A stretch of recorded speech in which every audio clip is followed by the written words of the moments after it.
ஆலவனத்தமதன்னிடம் கண்டு வந்த காரைக்காலம்மதன்னை பாலருந்தி உமைமுறையில் பதிக விதம் பல பகர்ந்த பாலந்தன்னை சூரையினை சிவனருளால் துடைத்தானை தடுத்தாண்டான் தோழன் தன்னை மாலை மணி வாசகரை மற்றை அடியறையும் அடி வணங்குவோமே. திருச்சிற்றம்பலம். பார்வதி பதையே. அருள் வடிவாகிய அம்பலவாணருடைய பெருங்கருணையினாலே இன்று திருஞான சம்பந்த சுவாமியுடைய அருள் நிகழ்ச்சிகள் பற்றி பேசுவதற்கு மேற்கொள்கின்றேன். நல்ல ஸ்தலமாயிருக்கிற திருவிடைமருதூர் என்கின்ற புண்ணிய ஸ்தலம் மத்தியார்ச்சனம். இந்த இடத்துல மிகவும் நல்லவராயிருக்கிற உயர்ந்தவராயிருக்கிற பரம குருநாதராயிருக்கிற ஞானசம்பந்த சுவாமிகளை பற்றி சிந்திக்கிறேன். அவர் தான் குரு சிரேஷ்டர். குரு சிரேஷ்டர் என்றால் குருக்களிலே மேலானவர், ஆச்சாரிய சிகாமணி. அப்படிப்பட்ட ஞானசம்பந்த பெருமான் நம்முடைய சமயத்துக்கு பரமாச்சாரியர். நம்முடைய சமயத்துக்கு குரு யார் என்று கேட்டால் 4 பெருமக்கள்: ஞானசம்பந்தர், நாவுக்கரசர், சுந்தரர், மாணிக்கவாசகர். அவங்க நிலையில தான் நாம் சென்று கொண்டிருக்கிறோம். அப்படிப்பட்ட பெருமை பொருந்திய ஞானசம்பந்தருடைய அந்த நாமமே உயர்ந்த மந்திரம், பஞ்சாட்சரம், பக்த பஞ்சாட்சரம் என்று சொல்லுது. பூம்பாண்டியன் வெப்பு நோயில் இருக்கிற போது தாங்க முடியாத ஒரு காய்ச்சல் இருந்தால் அந்த காய்ச்சலை நீக்குவதற்காக அரண்மனை வைத்தியர்கள் எல்லாரும் வந்து வைத்தியம் பார்த்தாங்க. எதுலேயும் அது நிற்கல.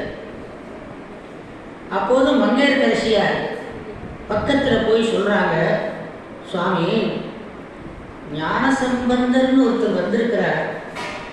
அவர் வந்து பார்த்தால் இந்த காய்ச்சலும் நீங்கிவிடும், பிறவி நோயும் நீங்கிடும் சுவாமின்னு சொன்னாங்க. அந்த இடத்துல சேக்கடார் சொல்றார், ஞான சம்பந்தர் என்னும் நாம மந்திரமும் செல்ல அப்படின்னு. ஞான சம்பந்தர் என்னும் நாம மந்திரமும் செல்ல, ஆனபோது அயர்வு நீங்கி என்று சேக்கடார் பாடுகிறார். அதனால ஞானசம்பந்தர் என்பது பஞ்சாட்சரம், அது உயர்ந்த நாமம். அப்படிப்பட்ட மகான் திருஞான சம்பந்த சுவாமிகள் 1,60,60,000 பாடல்கள் பாடியிருக்கிறார். 3 வயதிலே பாடத் தொடங்கியவர் 16 வயது வரை, ஆக 13 வருஷம் தொடர்ந்து சுவாமியை தோத்திரம் பண்ணியவர் ஞானசம்பந்த பெருமான். அப்படி யாராலும் முடியாது, யாரும் இல்லை. எத்தனையோ புலவர்கள் வரலாறு சரித்திரங்கள் இருக்கு. வாழ்நாள் முழுக்க அந்த 13 ஆண்டுகளும் சுவாமியை தொடர்ந்து தோத்திரம் பண்ணியிருக்கிறார். அவரே சொல்றார், நனவினும் கனவினும் நம்பா உன்னை மனவினும் வழிபடல் மறவே நம்மா. துஞ்சும் போதும் துற்றும் போதும் சொல்லுவன் திறமை. சாப்பிட்ற போது கூட, தூங்குற போது கூட உன்னுடைய பெருமையைத்தான் சொல்லிக் கொண்டிருக்கிறேங்கிறார். துஞ்சும் போதும் துற்றும் போதும் சொல்லுவன் உந்திறமை என்று பாடியவர் ஞானசம்பந்த பெருமான். அப்படிப்பட்ட பெருமான் தமது 3வது வயதிலே சுவாமியை நேரடியாக அழைத்து வந்து பாடியவர். அதை சேர்க்கிறார், அழுது அழைத்து கொண்டவர் என்று சொல்லுவார். அப்படி குளக்கரையில் நின்றபோது தகப்பனார் ஸ்நானம் பண்ண போயிருந்தார். அப்போது தந்தையை காணவில்லை. அப்பா அம்மே அப்பா என்று சொல்லி அழுதார். அம்மே அப்பா என்று 2 பேர்த்தையும் அழைத்தருளி அழுதல். அதை சேக்கடார் ரொம்ப அருமையாக சொல்லுவார். அழைத்தருளி அழுது அருளைங்கிற வாக்கியம் எப்படி பாருங்க. அது ஆரம்பத்திலே சொன்னார், வேதநெறி தடைத்து ஓங்க மிகு சைவத்துறை விளங்க பூத பரம்பரை புலிய புனிதவாய் மலர்ந்து அழுக சீதவள வயற்புகழ் திருஞான சம்பந்தர் பாதமரர் தலை கொண்டு திருத்தொண்டு பரவுவார். திருஞான சம்பந்தருடைய வரலாற்றை சொல்லுவது சொற்பொழிவல்ல, திருஞான சம்பந்தர் வரலாற்றை சொல்வது பிரசங்கம் அல்ல, கதை அல்ல, திருத்தொண்டு நான் சேர்க்கிறார். அங்கதான் சேர்க்கிறார் தன்னுடைய அந்த ஞான கவியை நிரூபிக்கிறார். திருத்துண்டு பரவுவான். அப்படி அவருடைய வரலாற்றை ஆரம்பிக்கிற போது வரலாற்றை சொல்லுகிறேன்னு சொல்லவில்லை. அந்த ஞானசம்பந்தனுடைய வரலாற்றிலே முக்கியமான நிகழ்ச்சி அழுத நிகழ்ச்சி சொல்றார். புராணம் தொடங்குற போது அழுதன்னு ஆரம்பிக்கிறாரு. ஆனால் ஏன் அப்படி ஆரம்பிக்கிறார் என்றால், அவர் அன்னைக்கு சீர்காழி கரையிலே அழவில்லையானால் வேத நெறி சைவ நெறி ஒன்றும் தெரிந்திருக்கார். இத்தனை கோடி ஆன்மாக்கள் நல்ல நெறியை கடைபிடிக்க முடியாது. சைவ சமயம் இருந்த இடம் தெரியாமல் போயிருக்கும். அதனால அவர் அழுத நிகழ்ச்சியை முதல்ல சொல்லி பாடுறார். வேத நெறி தடைத்தோங்க மிகு சைவத்துறை விளங்க பூத பரம்பரை பொலிய. பூத பரம்பரை என்றால் அடியார்களாகிய அடியவர் கூட்டம். பூத பரம்பரை பொலிய புனிதவாய் மலர்ந்து அழுத. எப்படி அழகா சொல்றாரு பாருங்க. புனிதவாய் மலர்ந்து அழுத சீதவள வயற்புகழி திருஞான சம்பந்தர் பாதமலர் தடை கொண்டு திருத்தொண்டு பரவுவான். இந்த கவிக்கு 1 கோடி ரூபாய் அப்பேற்பட்ட கவி. ஆகையினாலே இப்படி இந்த கவியை இதுக்கு முந்தி யாரும் அப்படி பயன்படுத்தல. சேக்கடார் தான் அப்படி இந்த மரபை கொண்டு வர்றார். திருத்தொண்டு பரவுவான் என்று. ஆகையினாலே அப்படி அந்த 3வது வயதிலே அம்மே அப்பா என்று அழுதார். அப்படி அழுத உடனே சுவாமி தோன்றிட்டார். அங்கிருந்து வந்துட்டார். காட்சி தந்தார். பார்வதியை பார்த்தால் நம்ம குழந்தைன்னாரு. உடனே அவங்களுக்கு ஞானப்பால், அந்த தங்க கிண்ணத்திலே ஞானப்பாலை கறந்து அந்த குழந்தைக்கு கொண்டு வந்து கீழே இறங்கி வந்து குழந்தைக்கு ஊட்டுகிறாள். தன்னுடைய சொந்த குழந்தையாக இருக்க முருகப்பெருமான் அவங்களுக்கு தான் பால் ஊட்டினாங்க. முதல்ல யாருக்கு பால் ஊட்டினாங்க? அம்பாள், முருகப்பெருமான். அது குழந்தை ரைட்டு. ஆனால் மனுஷ குழந்தை பூமியிலே நம்போன்று சாதாரணமாக அவதரிக்கல. இருந்தாலும் மாண்ட ஜென்மத்திலே அவதரித்த ஞானசம்பந்த பெருமானுக்கு அம்பாள் வந்து பால் ஊற்றுறாங்கன்னா அது ஆச்சரியத்தில் ஆச்சரியம். உலகத்தில் எந்த ஞானிக்கும் அப்படி ஒரு அருள் கிடைக்கவில்லை. இவங்க இறங்கி வந்து தங்க கிண்ணத்தில் பாலை ஊட்டுகின்றார். அப்படி பாலை ஊட்டுகிற போது அந்த குழந்தை அம்மாவை பார்க்குது. பார்த்து 4 வருஷம் ஆச்சு. அந்த தாய் குழந்தைய பார்க்கல. அப்படி பார்க்குற போது அந்த பால் ஊட்டுகிற போது எல்லா தீட்சையும் முடிஞ்சிச்சு. பால் ஊட்டுகிற போது ஞானசம்பந்தருக்கு உண்டான தீட்சையெல்லாம் பண்ணி வச்சுட்டாங்க அம்பாள். அப்படி ஞானமயமாக விளங்குகிறது. கண்ணீரை துடைச்சி விட்டாளா அம்பாள். அடாது என்று துடைத்து விட்டு அழுகையை நிறுத்தினான். அதன் பிறகு அந்த குழந்தையானது எப்படி இருக்கிறது என்றால், எண்ணறிய சிவஞானத்து இந்த முதம் குடைத்தொருளி, அப்படி ஞானம் குடைத்தொருளி அந்த பால் ஊட்டினபடியினாலே அந்த குழந்தை இப்போ எப்படி இருக்குதுன்னா ஞானமயமாக விளங்குது. அளவில்லாத ஞானம் வந்து விட்டு சிவனடியே சிந்திக்கும் திருப்பெருகு சிவஞானம், பவமதனை அறமாற்றும் பாங்கினில் ஓங்கிய ஞானம், உவமையிலா கலைஞானம். ஞானசம்பந்தர் 3 வயசுல எவ்வளவு படிச்சாருன்னா உதாரணமே சொல்ல முடியாது. அவ்வளவு படிச்சுட்டாரு. அவருடைய கல்விக்கு கலைஞானத்துக்கு ஒரு எல்லை, ஒரு உதாரணம் சொல்லலாம்னு பார்த்தா இல்லையா. உவமையிலா கலைஞானம், உணர்வறிய விஞ்ஞானம், தவ முதல்வர் சம்பந்தர் தாம் உணர்ந்தார் அவ்வளவு. அந்த வினாடியில அத்தனை ஞானம் வந்துருச்சான். முருகப்பெருமானுக்கு முருகப்பெருமான் அருணகிரிநாதருக்கு சொன்னார், பாடம் சொல்லி கொடுத்தார். எவ்வளவு நேரம் சொல்லி கொடுத்தாருன்னா கண் மூடி கண் திறக்கிற நேரத்தில். எவ்வளவு சொல்லி கொடுத்தார் என்றால் அபரிமிதமான வித்தைகளை சொல்லி கொடுத்தார். அபரிமிதமான வித்தைகள், அறியுமறி தத்துவமும் அபரிமித வித்தைகளும் அரியன இமைப்பொழுதில் வாடித்த வேதியன் என்று அருணகிரிநாதர் எடுத்துரைக்கிறார். அப்படி ஒரு வினாடியில உவமை இல்லாத கலைஞானத்தை பெற்றுவிட்டார் ஞானசம்பந்த பெருமான். 3 வயசு. தகப்பனார் வந்தார். உனக்கு யாரா பால் கொடுத்ததுன்னு கேட்டார். அவன் தான் பால் ஊற்றினான். அப்படி சொல்லல, சுட்டி காட்டி பாடலா பாடினார். அப்போதுதான் தமிழ் வேதம் தொடங்குவது. சீர்காழியிலே கிபி 7ஆம் நூற்றாண்டிலே அதிகாலை பொழுதிலே கிழக்கே சூரியன் உதயமாகிறது. இந்த பக்கம் சுவாமி உதயமாக இருக்கின்றார். சிவபெருமானுக்கும் அந்த ஆதித்தனுக்கு நடுவிலே தமிழ் உதயமானது. சுவாமி இங்கே தோன்றினார், காட்சி கொடுக்கிறார். கிழக்கே ஆதித்தன் உதயமாகிறான், நடுவிலே ஞானசம்பந்த பெருமான் தமிழை தோற்றுவிக்கிறார். தமிழ் தேவாரம் இங்கே உதயமாகும். சீர்காழியில் சுவாமியை வரவழைச்சு முன்னால நிறுத்தி பாடியவர் திருஞான சம்பந்தர். வரவழைச்சு முன்னால நிறுத்தி அந்த தோற்றம் எப்படி இருக்கும்? வெள்ளி வெப்பின் மேல் மரகத கொடியுடன் விளங்கும் தெள்ளு வேறுளி பவள விற்பனை இடப்பாகும் கொண்டுமா மலையாளுடன் கூட வீற்றிருந்த வள்ளலாரை முன் கண்டு அந்த ஞானப்பாலை உண்டு சுவாமியார் அப்படியே அந்த ஆர்வ அனுபவத்தில் பாடுகிறாருன்னா அது எப்படி இருக்கும்? அதிமதுர பாடல். தோடுடைய செவியன் அடையாளத்தோடு பாடுறார். எனக்கு பால் கொடுத்தவன் காதிலே தோடு அணிந்திருந்தார். தோடுடைய செவியன் விட ஏறி ஓர் தூவன் மதிசூடி காடுடைய சுடலை கொடி பூசி என் உள்ளம் கவர் கள்வன். எடுத்தவுடனே பாடுறார்.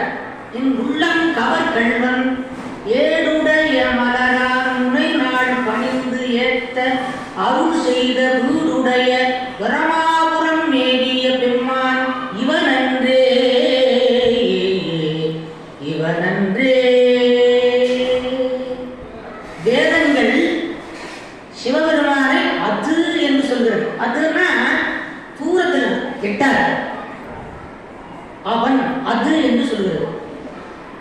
தொல்லை நான்மறைக்கும் எட்டேன் எனும் பரம். ஐயா வேதங்கள் ஐயா என ஓங்கி ஆழ்ந்து அகன்ற நுண்ணியனே. வேதங்களுக்கு எட்டாமல் இருக்கிறான், ஓங்கி இருக்கிறான், ஆழ்ந்து இருக்கிறான், அகன்று இருக்கிறான். ஆனா நம்முடைய தமிழ் திருமுறை ஞானசம்பந்தருடைய பாடலுக்கு எப்படி இருக்கிறான்? இவன் என்று சொல்ல முடியாத பக்கத்தில் இருக்கிறான். ஏடுடைய மலரான் முனை நாள் பணிந்து ஏத்த அருள் செய்த வீடுடைய பிரமாபுரம் மேவிய பெம்மான் இவன் அன்று. இப்படி சுட்டி காட்டி பாடியவர் சம்பந்தர். கடவுளை முன்னே நிறுத்தி சுட்டி காட்டி இவன் தான் கடவுள் என்று காட்டி பாடியவர். நான்களுக்கு அதான் பெருமை. மற்றவர்கள் அப்படி காட்டி பாட முடியாது. சுவாமியை முன்னால் நிறுத்தி இவன் தான் கடவுள் என்று காண்பித்தவர்கள் நம்முடைய சமயாச்சாரியர். கடவுளை காட்டியவர், கடவுளை காட்டுபவன் தான் குரு. கடவுளை கண்டு கடவுளோடு பேசி கடவுளோடு பழகி கடவுளோடு நெருங்கிய தோழர் தேவன் அப்படி சொல்லும்படியாக நெருங்கி பழகி கடவுளத்தில் நல்ல உபதேசத்தை பெற்று அப்படி நெருங்கி பழகியவர்கள் நம்முடைய சமயாச்சாரியார். அவருடைய பாடல் ரொம்ப அற்புதமானது. அந்த திருமுறை இசையெல்லாம் இப்போ கற்றுக்கிறவங்க ரொம்ப குறைவாக போச்சு. அந்த மாதிரி ஐயா மாதிரி ஓதுவார்கள் தான் அந்த திருமுறையெல்லாம் அந்த இசையை அந்த மரபு மாறாமல் கொண்டு வர்றாங்க. அவங்களாம் இல்லைன்னா திருமுறை நமக்கு கிடைக்காது. அதனால அப்படி அருமையான பாடலை பாடியவர் ஞானசம்பந்த பெருமான் தன்னுடைய 3வது வயதிலே பாடத் தொடங்கினார். 3வது வயதிலே பாடத் தொடங்கி அளவில்லாத பதிகங்கள், எண்ணில்லாத சந்தங்கள். அவருக்கு என்ன பேர் தெரியுமா? முத்தமிழ் விரகன் என்று. முத்தமிழ் விரகன் என்று இயல், இசை, நாடகம் ஆகிய 3 தமிழுக்கும் தலைவர். இது சொல்றவர் யாருன்னா கச்சியப்ப சிவாச்சாரியார் சொல்றார். எப்படி சொல்றாருன்னா, நம்முடைய வீரபாகுதேவர் இலங்கைக்கு போறார். தூது சூரபன்மனிடத்துல தூது போறார். அப்படி தூது போனா உள்ள போயிட்டாரு அரண்மனைக்குள்ள. சூரபன்மன் பெரிய மலை போல உட்கார்ந்துருக்கான். பெரிய சிம்மாசனத்துல கருன்னு அப்படி மலை போல உட்கார்ந்துருக்கான். அவன் பார்த்த உடனே வீரபாகுதேவர், நாம முருகப்பெருமானுடைய தம்பி, முருகப்பெருமானிடத்திலிருந்து தூதுவராக வந்திருக்கோம். ஆனா இவனுக்கு கீழே நின்று பேசுவதாக நினைச்சாரு. அப்படி நினைச்ச உடனே அளவில்லாத ஒளிமயமான ஒரு சிம்மாசனம் வந்து இறங்குச்சான். கைலாயத்திலிருந்து வந்து இறங்குது. அது எவ்வளவு உயரம்னா இவன் அமர்ந்திருக்கிற சிம்மாசனத்தை விட ஒரு அடி உயரமா இருந்துச்சான். அவன் பார்த்தான் சூரபன்மன், இந்த வேலையெல்லாம் எங்கள் ஊரில் இருக்கிற சாக போகிற கிழவியும் செய்யும், வயிற்றுக்குள்ள இருக்கிற குழவியும் செய்யும். யாராண்டி அப்படின்னா சூரபன்மன். அதை கேட்ட உடனே வீரவாக சொல்கிறார், நான் முருகப்பெருமானுடைய தம்பி, இடத்துல சில நல்ல செய்திகளை சொல்லிவிட்டு போகலாம் வந்து என்று ஆரம்பிக்கிறார். அந்த இடத்துல அந்த சிம்மாசனம் வந்து இறங்கின அந்த அழகை கச்சியப்பர் சொல்கிறார், சீர்காழியிலே அவதாரம் பண்ணின ஞானசம்பந்த பெருமானுக்கு முத்தமிழ் தலைவனாயிருக்கிற, முத்தமிழுக்கும் தலைவனாயிருக்கிற ஞானசம்பந்த பெருமானுக்கு சிவபெருமான் ஒரு முத்து பல்லக்கு கொடுத்தார், சிவிகை கொடுத்தார், ஒளி பொருந்திய சிவிகை கொடுத்தார். அது எப்படி இருந்ததோ அதுபோல இந்த சிம்மாசனம் இறங்கியது உதாரணம் சொல்றார். அந்த இடத்துல டைம் கொடுக்குறார். பெரிய பெரும்புலவர் கச்சியப்ப சிவாச்சாரியர். நித்திலப்படு வந்ததும் சிவிகையும் நித்திலப்படு முத்துக்குடை. உலகத்துல எத்தனையோ புலவர்கள் இருந்திருக்கிறாங்க. அந்த புலவர்களுக்கெல்லாம் சுவாமி தங்கத்துல தாளம் கொடுத்தாருன்னு வரலாறு இல்லை, முத்து பல்லக்கு கொடுத்தாருன்னு வரலாறு இல்லை, முத்துக்குடை கொடுத்தாருன்னு வரலாறு இல்லை. ஞானசம்பந்தருக்கு மாத்திரம் தங்கத்துல தாளம் கொடுத்தாரு, முத்து பல்லக்கு, காலம், தாளம், சின்னங்கள். எப்பேற்பட்ட ஏற்பாடு! அப்படி நித்திலப்படு பந்தரும் சிவிகையும் நெறிய முத்தமிழ்க்கு ஒரு தலைவனாம் மதலைக்கு முதல்வன், முத்தமிழ்க்கு ஒரு தலைவனாம் மதலைக்கு முதல்வன், உத்தவாரண குமரவேல் வீரனுக்கு உதவ அத்தலைப்பட வந்ததோர் மடங்களேற்று அணையே என்று பாடுகிறார். அதனால இயலிசை நாடகமாகிய 3 தமிழுக்கும் சொந்தக்காரர். தமிழ் தமிழ் என்று அதிகம் உச்சரித்த புலவர் திருஞான சம்பந்தம் மட்டும்தான். தமிழ் என்ற சொல்லை தன்னுடைய நூலிலே அதிகமாக உச்சரித்தவர் திருஞான சம்பந்தர். தன்னுடைய பேருக்கு முன்னால தமிழ் ஞான சம்பந்தன் என்று தமிழை அடைமொழியாக கொண்ட ஒரே புலவர் ஞான சம்பந்தர்.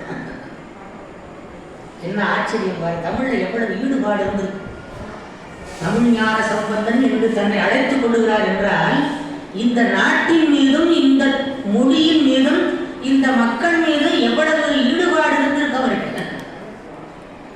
அவரல்லவா தமிழுக்கு தலைவர்.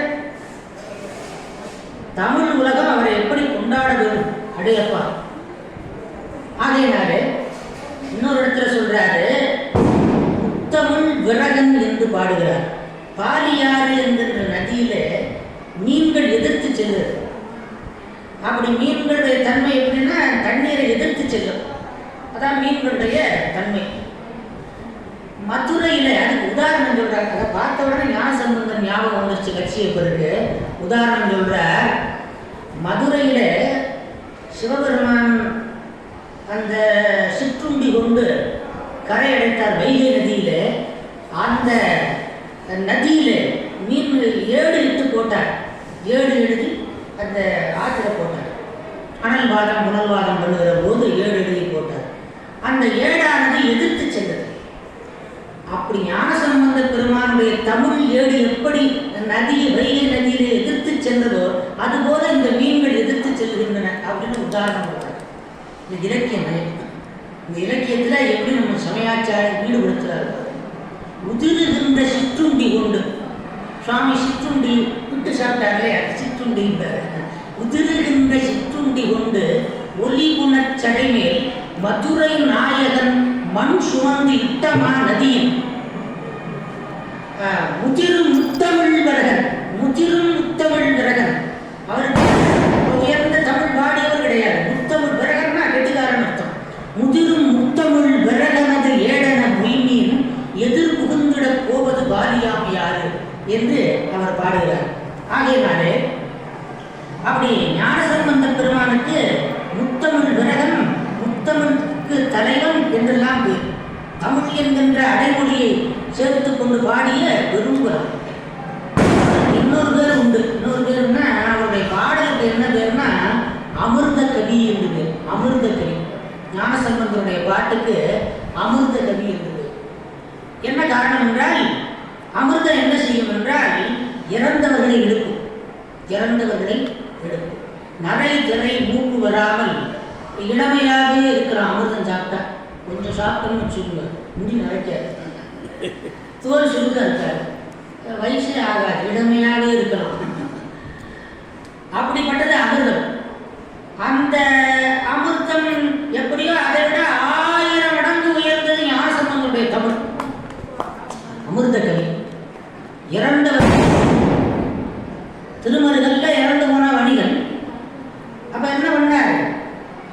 சாதாரண ஒரு பாட்டு பாடினார். இறந்து போனவன் தூங்கி எழுபவரை போல எழுந்துட்டான். சடையாயனும் மாலி சரண்யனுமாலி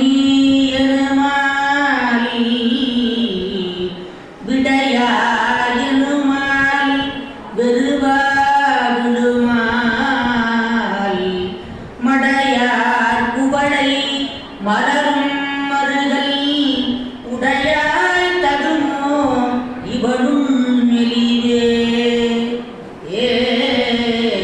சிந்தாயனுமால் சிவனே எனுமால் முந்தாயனுமால் முதல்வாயனுமால்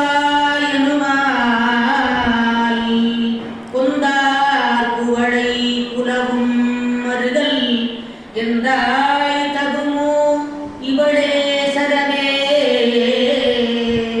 எப்படியாவது இந்த பணிகளை எடுத்து கொடுங்க அப்படி கேட்கல. உன்னுடைய நாமத்தை சொல்லுகின்ற இவள் துன்பப்படுவது உனக்கு தகுமா அப்படின்னாங்க. அதான் அவனுடைய தமிழ். அந்த ஞானப்பால் அருந்திய அந்த ஆற்றல், அந்த தபோ பலம். சுவாமியை பார்த்து இந்த வணிகனை எப்படியாவது எடுத்து கொடுங்கன்னு கேட்காம எப்படி சொல்றார், உன்னுடைய நாமத்தை சொல்லுகின்ற இவன் துன்பப்படலாமா? உடையாய் தகுமோ, சுவாமியை பார்த்து தகுமோன்னு கேட்கிறார். அந்த அளவுக்கு உரிமை.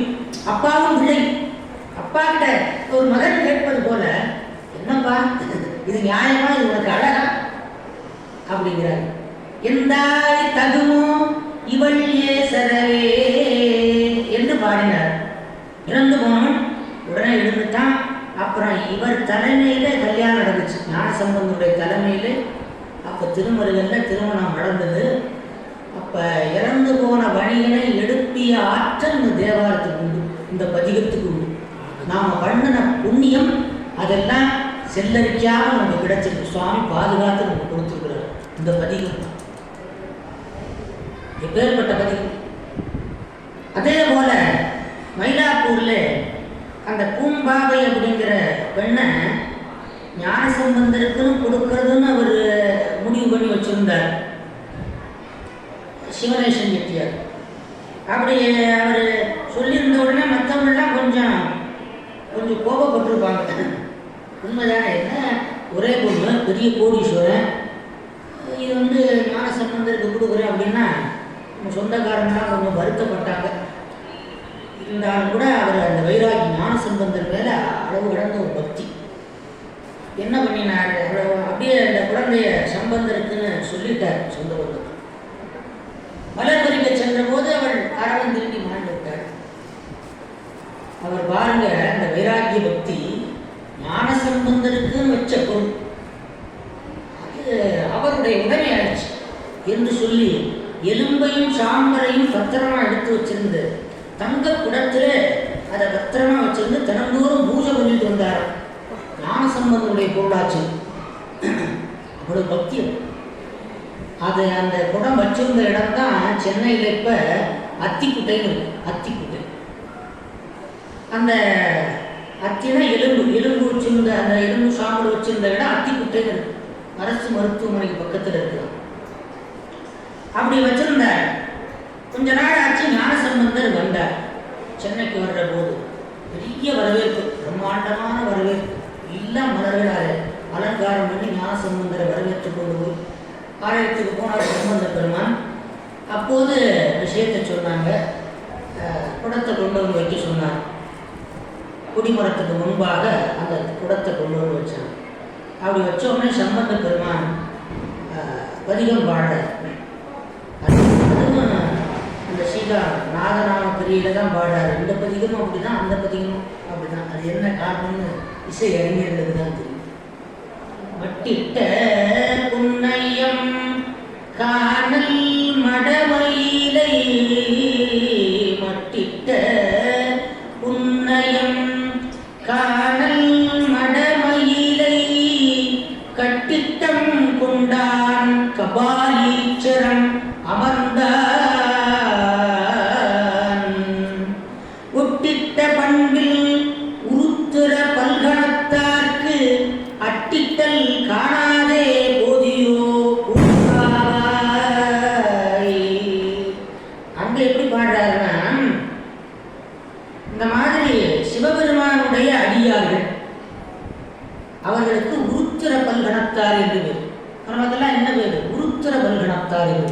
சிவனடியார்களுக்கு உருத்திர பல்கணத்தார். இந்த அடியார்களுக்கு சமைத்து இடுகின்ற அந்த ஒரு நிகழ்வுக்கு மாகேஸ்வர பூஷை என்று. மாகேஸ்வர பூஷை சிவபெருமானுக்கு செய்வது ஈஸ்வர பூஷை, அடியார்களுக்கு செய்வது மாகேஸ்வர பூஷை. மகா ஈஸ்வரன் கொஞ்சம் கூடுதல் பணம், அது ஈஸ்வர பூஷை, இது மகா ஈஸ்வர பூஷை, மாகேஸ்வர பூஷை. இப்படி இந்த மாகேஸ்வர பூஷையை பார்க்காம போய்விட்டாயே, உச்சகட்டமான ஒரு அதிசயம். பல்வேறு சமயத்தார்கள் கூடியிருக்கிறாங்க, நிறைய அடியார்கள் கூடியிருக்கிறாங்க. அப்படிப்பட்ட ஒரு வேளையில ஒரு முக்கியமான ஒரு செய்தியை அந்த மகுடபட்ச மாதிரி அந்த பதிகத்தில் மாகேஸ்வர பூஷையை பார்க்காம போய்விட்டாயே அப்படின்னா அந்த மாகேஸ்வர பூஷையினுடைய பெருமை இவ்வளவு உயர்ந்தது. வருஷத்துல ஒரு நாள் நம்ம ஜென்ம நட்சத்திரம் அல்லது முக்கியமான தினங்கள்ல அடியார்களுக்கு ஒரு மாகேஸ்வர பூஷை செய்விப்பது புண்ணியம், பெரும் புண்ணியம். அதனால மாகேஸ்வர பூஷையினுடைய பலனை அவர் நல்ல அனுபவிச்சவர், அவர் கார்த்தி. ஆகையினால மாகேஸ்வர பூஷை அவ்வளவு உயர்ந்தது. அப்படி அந்த மாகேஸ்வர பூஷையை பார்க்காம போய்விட்டாயே, அதை சேக்கிழார் தொகுத்து சொல்றார். மாகேஸ்வர பூஜையும் ஆலயத்தில் நடக்கின்ற விழாக்கள், இவற்றுக்கு ஆலயத்தில் நடக்கின்ற விழாக்கள், இப்படியான விழாக்களையும் பூஜையும் பார்க்காம மாகேஸ்வர பூஜையும் பார்க்காம போய்விட்டாலே, இந்த உலகத்திலே பிறந்தவர்கள் செய்ய வேண்டிய காண வேண்டிய முக்கியமான பலன் ரெண்டு. ஒன்று மாகேஸ்வர பூஜை, இன்னொன்று சிவ ஆலயங்களில் நடக்கின்ற உற்சவாதி விழா. இதை பார்க்கவில்லையா இந்த பூமியில பிறந்து பலன் இல்லையா?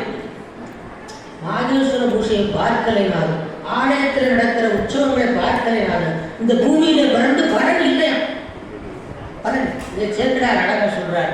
மண்ணினில் பிறந்தால் பெரும் பயன், மதிசூடு அண்ணனால் அடியாதமை அமுது செய்த கண்ணினால் அவன் நல்லெல்லாம் ஒளிவுகின்றார், உண்மையாமெனில் உலகமும் வருகன உரைப்பார். இது ரெண்டு தான் உண்மையா இருக்குன்னு சொன்னா இந்த எலும்பு சாப்பிடும் பெண்ணாக எழுந்திருக்கட்டும். இந்த ரெண்டு தான் உண்மைன்னு சொன்னா இது எழுந்திருக்கட்டும். அப்படி பாடினாரு. பதிகம் பாடிக்கொண்டே இருக்கிற போது குடம் உடைந்தது. அந்த பெண் எழுந்தால் மகாலட்சுமி. அந்த பெண்ணுக்கு உண்டான வயது எல்லாம் வளர்ந்து மகாலட்சுமியை போல இருக்கிறார். எப்படி இருக்கும் அந்த இடத்துல சேக்கிழார் சொல்றார். எப்படி சொல்றாருன்னா, ஞானசம்பந்தருடைய திருவாக்கு என்கின்ற அமிர்தம் அந்த குடத்திலே பாய்ந்தது. திருவாக்கு என்கின்ற அமிர்தம் அந்த எலும்பிலையும் சாம்பலிலையும் பாய்ந்தது. அதனாலே அந்த அமிர்தம் பட்டவுடனே இறந்து கொண்டார். எழுந்து கொண்டார். ஆக இறந்தவர்களை எழுப்புகின்ற ஆற்றல் ஞானசம்பந்தருக்கு உண்டு. அதனால ஞானசம்பந்தருடைய கவிக்கு அமிர்த கவி என்று. இதை சொன்னவர் யார் தெரியுமா? பெரும் புலவராக இருக்கிற முருகப்பெருமானிடத்தில் படித்த அருணகிரிநாதர் சொல்றார்.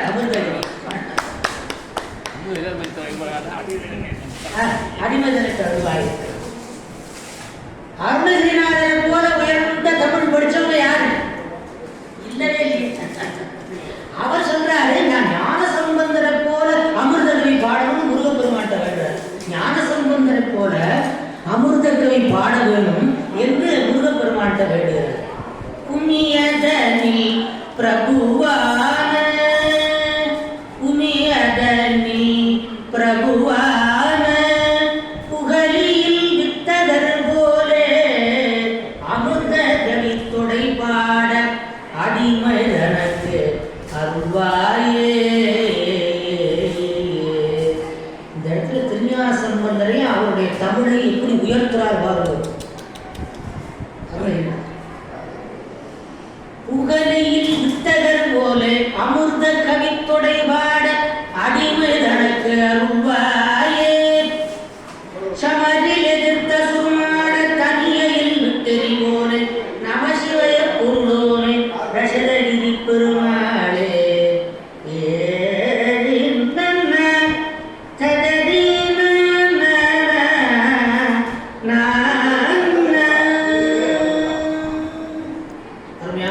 சின்ன பாட்டு ரொம்ப அற்புதமான. அதனால ஏன் அமிர்தமாச்சு அந்த பாடல்னா, அவர் சாப்பிட்டது அமிர்தம். ஞானப்பாலை சாப்பிடல பாடினார், ஞானப்பாலை பாடலாக மாற்றினார். அதனால அது அமிர்த குடியாக மாறி. அப்படிப்பட்ட பதிகங்கள், எண்ணில்லாத பதிகங்கள் பாடி இந்த நாட்டை சைவமாக மாற்றுவதிலே அதிகமான முயற்சி எடுத்துக்கொண்டவர் திருஞான சம்பந்தர். மணி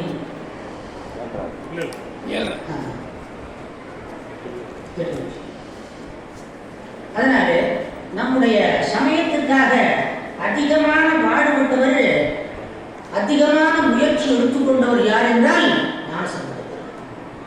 அதிக முயற்சி. அவருக்கு இருந்த எதிர்ப்புகள் கொஞ்சம் நெஞ்சமல்ல. ஞானசம்பந்தருக்கும் நாவுக்கரசருக்கும் தான் அதிகமான எதிர்ப்புகள் இருந்துச்சு. அதுக்கப்புறம் சுந்தரமூர்த்தி சுவாமிகள் காலத்தில் அப்படி ஒன்றும் அதிக எதிர்ப்புகள் கிடையாது. கொஞ்சம் கலகலப்பா. இந்த வரைக்கும் ஞானசம்பந்தருடைய ஒரு அனுகிரகத்தினால தான் நாம் இந்த அளவு சைவ வழிபாடு செய்து கொண்டிருக்கிறோம். ஞானசம்பந்தருடைய அவதாரம் இல்லையானால் நமக்கு ஏது திருநீர், நமக்கு இந்த சைவ நெறி ஏது ஆலயங்களே இருந்திருக்காது. வேதாகமங்கள் நெறி குன்றி போயிருக்கு. வேதாகமங்கள் அழியாது, அது தெரியாமல் போயிருக்கு. அதனால தமிழ் ஏது, சைவம் ஏது, இவற்றையெல்லாம் இப்பெல்லாம் அனுபவித்துக் கொண்டிருக்கிறோம், அனுபவித்துக் கொண்டிருக்கிறோம். இந்த நெறியிலே வாழ்ந்து திருநீறு பூசுகிறோம் என்று சொன்னால் அது ஞானசம்பந்தருடைய கருணை, ஞானசம்பந்தருடைய அழகற்ற. அவர் மதுராபுரியிலே செய்த அற்புதங்கள், சாதனைகள் அந்த ஒரே நாளிலே அவ்வளவு ஆச்சரியம் பண்ணியிருக்கார். ஒரே நாளில் அத்தனை பதிகம், ஒரு நாள் முழுக்க பதிகம் பாடிக்கொண்டே இருந்திருக்கிறார். அந்த சமணர்கள் இட்ட தீ அவருடைய ஞானசம்பந்தருடைய உயர்ந்த பண்பாட்டுக்கு அது ஒரு இலக்கம். அப்படி தங்கியிருக்கிற அந்த அறையில நெருப்பு வைத்து விட்டார்கள் மண்டபத்தில். அந்த இடம் தான் இப்போ மதுரை ஆதீனமாக இருக்குதுன்னு சொல்கிறாங்க. அந்த சம்பந்த தங்கியிருந்த இடம் தான் இப்போ ஆதீனமாக இருக்குதுன்னு சொல்கிறாங்க.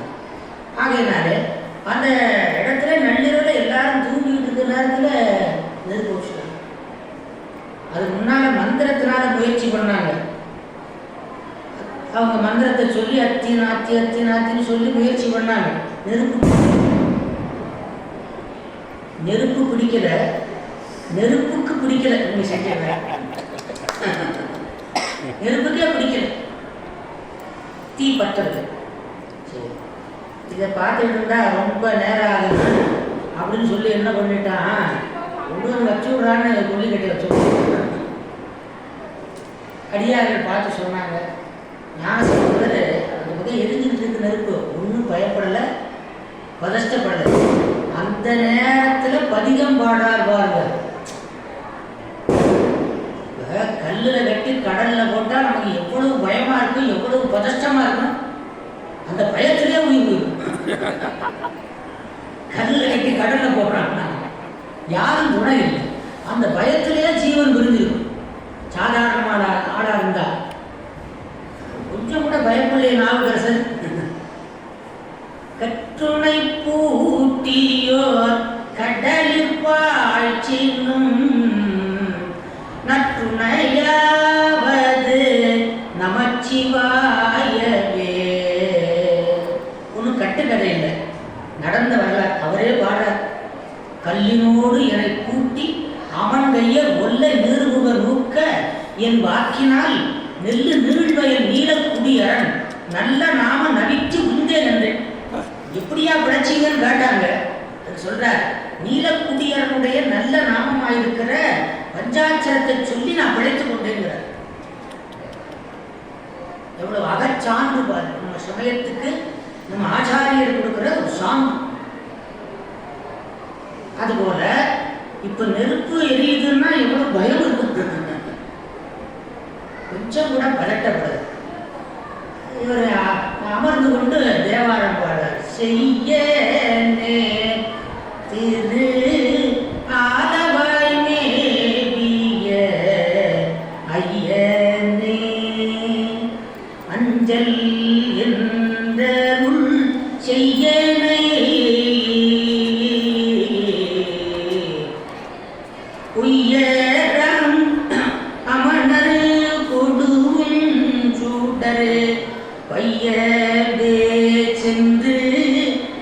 பாண்டியர்க்கு ஆகவே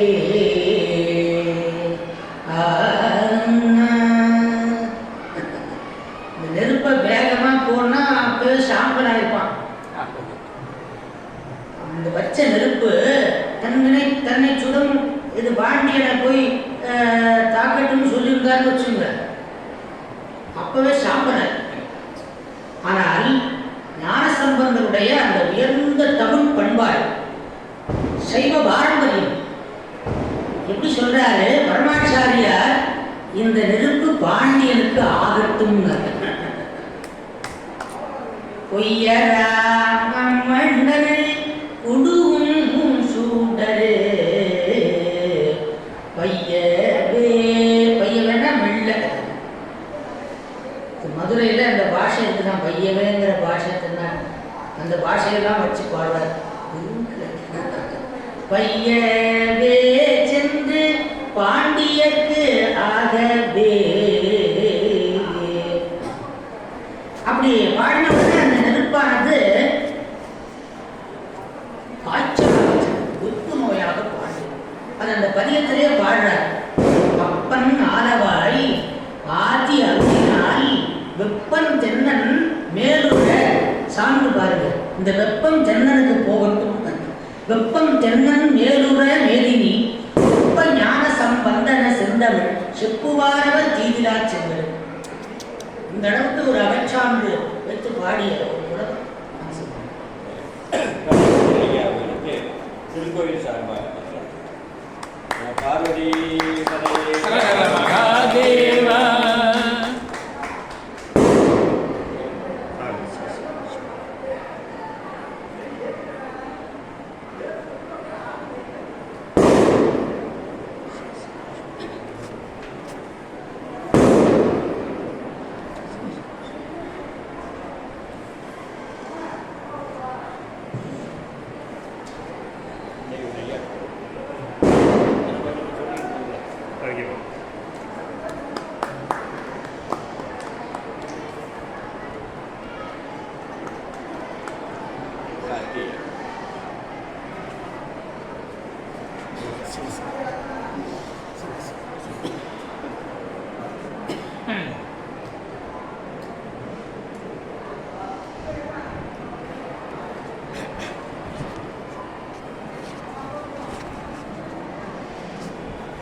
அந்த உயர்ந்த தன்மையோடு ஆச்சாரிய அந்த லட்சணத்தோடு சிவஞானத்தோடு அந்த அக்னியை பாண்டியனுக்கு செல்லும்படியாக அனுப்பினார்.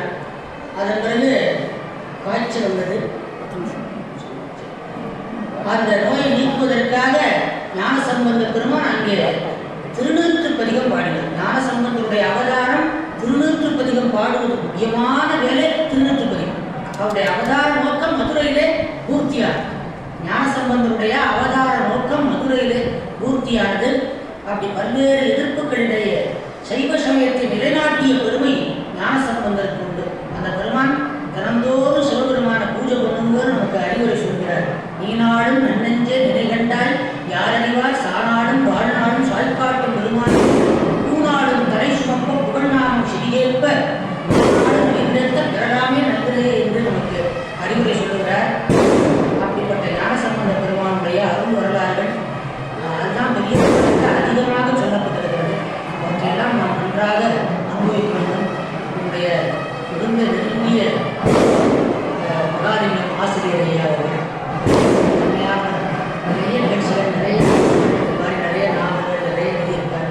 அப்படிப்பட்ட நண்பர் நம்முடைய ஐயா நல்ல திருப்பணி பண்ணியிருக்கார். மாணிக்க உபதேச மாணிக்க வாசகர் மூலமாக சிவபெருமானாலே உபதேசம் பெற்ற 5 முத்தார் பரம்பரையில் வந்தவர். அதனால அப்பேற்பட்ட பெருமை அவருக்கு உண்டு. அவரை சார்ந்த பெங்களூர் கார்த்திக் அப்படிங்கிறவரை இடைமருது கார்த்திக் நான் மாற்றிட்டேன். சுவாமி கிட்ட சொந்தமாக்கிட்டார். அப்படிப்பட்ட நண்பர் இவங்களாம் சேர்ந்து இந்த திருப்பணியை செய்து வருகிறார்கள். சுவாமி போதுவரையா நல்லா பாடினாங்க.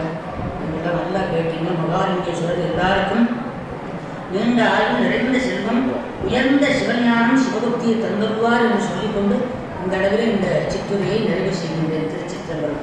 நம்ம பார்வதி பதையே ஹர மகாதேவ.